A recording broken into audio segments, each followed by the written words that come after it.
It's only human to want to take advantage of a rising bull market and to stay away when things aren't going well. However, sometimes our natural inclinations aren't always the wisest investment decisions. When markets are strong, as an example, an investor might be enjoying really good returns in their equity portfolio during a rising market or a bull run. They may have cash set aside in another account that they're using to meet some sort of short-term savings goal. They say, hey, the market's doing really well, so I'm going to put some money into the market with hopes of, capturing that upside. So while, that could be a good idea, in this instance where the, person has put money aside for some sort of short-term goal, I see two problems. The first one is that, they may be going above and beyond what their risk threshold really is, because again, all of a sudden they're moving money from a low or no risk investment into an equity investment, which is generally considered to be medium or high risk. And secondly, if they do buy into the market and things are really high, they might run the risk of the market starts to decline the day after they invest. And then of course, they might run into problems with trying to meet the short-term goal that they had originally put money aside for. When markets are down. Now let's take another example of an investor that might be facing another temptation. In this instance, it's a bear market. So the stock market's kind of gone from being up here to all of a sudden dropping.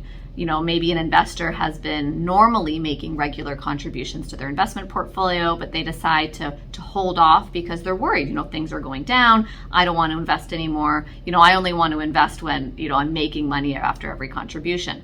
And so for an investor that is investing for the longer term, that's almost the opposite of what we want to do.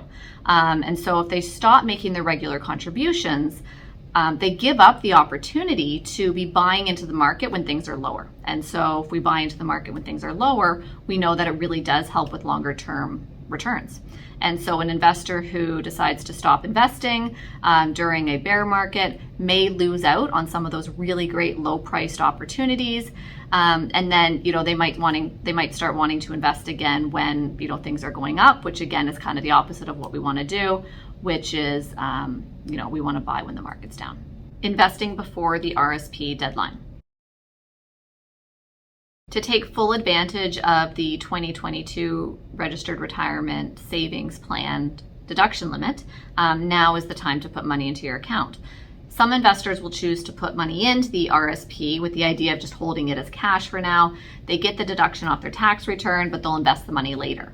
Especially with the volatility we saw last year, I understand that a lot of investors are hesitant to invest in their accounts. Again, if we're looking at a longer term approach here, then I don't see much benefit in waiting to invest the money. Putting the money into the markets right now might mean that you do benefit from an uptick of the markets that could occur this year. If we wait, we might run the risk of putting the money into the market when things are priced a bit higher. Again, if we're looking at the longer term, if we invest the money today and things do go down for a little bit, we know that there is still the possibility of a rebound in the future, in which case you'll still see the value of your investments rise over time. If you'd like to review your portfolio at any time, our team at Ferguson Financial Planning is here to help. You can schedule a complimentary consultation using the link below in the description. If you liked the information in this video, be sure to subscribe, or you can check out our website for more tips like this. Thank you for watching.